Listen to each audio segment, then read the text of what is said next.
भिवानी जिला हरियाणा और भारत के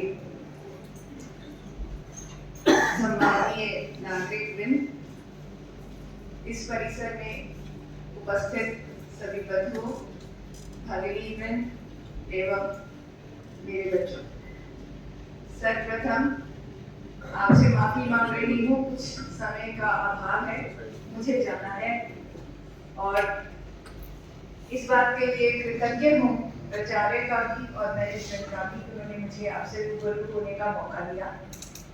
बात शुरू करने से पहले मंच संचालिका को बहुत बहुत शुभ आशीष। बेटा आपकी वाणी में मार्गदर्शन।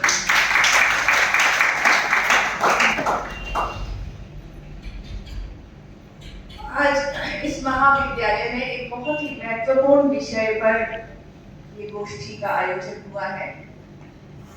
महत्वपूर्ण इसलिए है क्योंकि अक्सर कहती हूँ कि हम कहते हैं हम भारतीय हैं, लेकिन भारत है क्या इसको नहीं जानते। हम लोग चिंतन नहीं कर रहे हैं और ये गोष्ठी इस चिंतन को लौ देगी। ये लौ एक ज्वाला के रूप में चारों तरफ बिखरेगी और रोशनी बिखेरेगी, लोगों को सद्मार्ग की तरफ लेके जाएगी। ऐसा मैं आशा करती हूँ, भगवान से प्रार्थना करती हूँ। राष्ट्र क्या है, आप इस बात को केवल आज गोष्ठी के जो शीर्षक है उसी से समझ सकते हैं। मेरा देश मेरी वाणी। अगर परिभाषा देखें तो देश या राष्ट्र की एक सीमा भौगोलिक होती है, उसका एक धर्म होता है, उसकी एक संस्कृति होती है, उसकी एक भाषा होती है और उसका एक कॉमन इतिहास और एंसेस्ट्री होती है। लेकिन ये सब चीजें अगर हम देखें कि राष्ट्र की अगर भौगोलिक परिस्थिति को देखें तो भौगोलिक में उसकी अगर आप बाउंड्रीज पर चले जाएं तो आपको तार कांटे नजर आएंगे। लेकिन कोई चीज जो निराकार है, आकार लेते हुए भी हमारे मन मस्तिष्क में एक निराकार के रूप में बसती है, उसको केवल मिट्टी ही है जो साकार रूप देती है। क्योंकि बाउंड्री से उस तरफ की मिट्टी पाकिस्तान की है और इस तरफ की मिट्टी भारतीय है।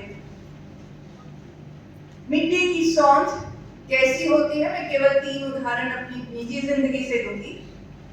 मेरे मामा बहुत छुटपन में ही मेरे विदेश चले गए और मेरी मामी बीमार हो गई, लगभग मृत्युशैया पे थी। एक रात नीचे उतार दिया गया और मेरी मामी ने मेरे मामा को यह कहा कि मुझे भारत भेज दो, मुझे मरना है तो मैं भारत के अंदर करूं। ये राष्ट्र है।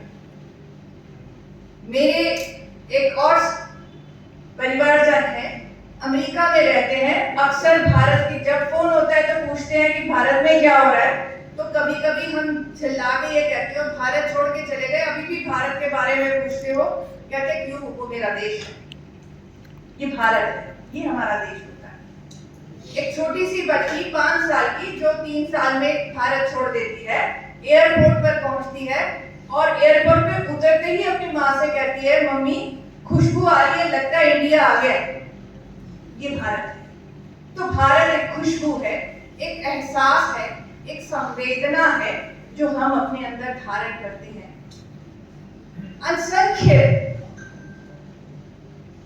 भारत के वीरों ने इस देश को आजाद करने के लिए समय समय पर शताब्दियों के बाद अपने प्राण न्यौछावर कर दिए। उन्हें पता है कि वो भारत क्या है, लेकिन हम अपने ड्राइंग रूम्स में बैठकर कभी भारत का एहसास नहीं करते हैं। मेरा ये मानना है कि राष्ट्र के लिए मर वही सकता है जो राष्ट्र के लिए जीता है। तो आप में अगर राष्ट्र की भावना आनी है तो आप राष्ट्र के लिए जीना सीखें।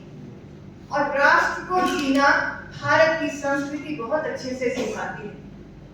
वो केवल मेरे लिए नहीं है, वहां ये बात कही जाती है, हमारी धर्म और संस्कृति हमें ये सिखाती है, सर्वे भवन्तु सुखिनः, सर्वे सन्तु निरामयाः, सर्वे भद्राणि पश्यन्तु मा कश्चित् दुःखभाग्।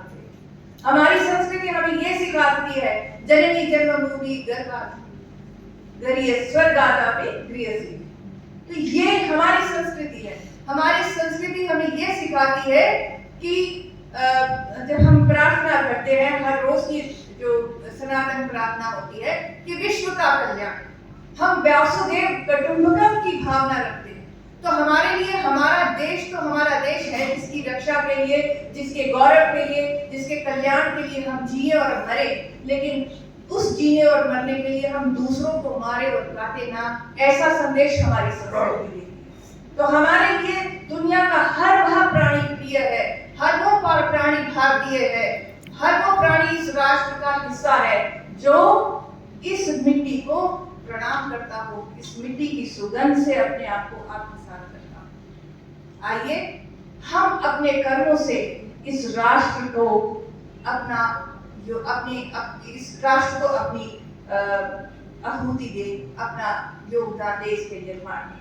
और वो केवल कर्मों को, अगर आप गीता में देखें तो 3 तरह के कर्म हैं, सत्कर्म, तम और रज। जो लोग अपने कमरों में बैठे हैं, देश जाए भाड़ में, मुझे अपना नौकरी चाहिए, कैसे कैसे कैसे, और वो लोग जो आज ये सपना ले रहे हैं कि भारत तेरे टुकड़े होंगे इंशाअल्लाह इंशाअल्लाह, या वो लोग जो आज भी ये कहते हैं कि हमारा सूबा अलग है, हमारी भाषा अलग है, हमारा अस्तित्व अलग है, इतिहास उनको सिखा रहा है। लेटेस्ट जो रिसर्च हो रही है वो ये बता रहा है कि आर्य बाहर से ही आए, आर्य यहाँ से यहाँ ईरान की तरफ गए हैं, और डीएनए का जो म्यूटेशन है वो भारत से ईरान की तरफ हो रहा है, वहां से यहाँ नहीं हो रहा। अब इतिहास पलट रहा है। तो एक अफ्रीकी लेखक ने, गूगी मिथियोंगो उसका नाम था, और उसने एक किताब लिखी, डीकोलोनाइजिंग द माइंड।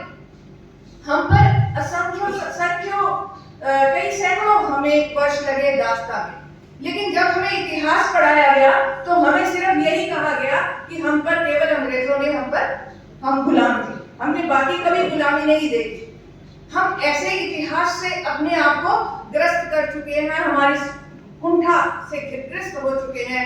आज समय है, आप उठिए, अपने भविष्य को देखने के लिए पहले अतीत की तरफ देखिए, तभी आप भविष्य का निर्माण कर सकते हैं। कोई वट वृक्ष बिना जड़ों को अपनी मिट्टी में डाले हुए बढ़ता नहीं है, आप भी नहीं बढ़ेंगे, भारत भी नहीं बढ़ेगा।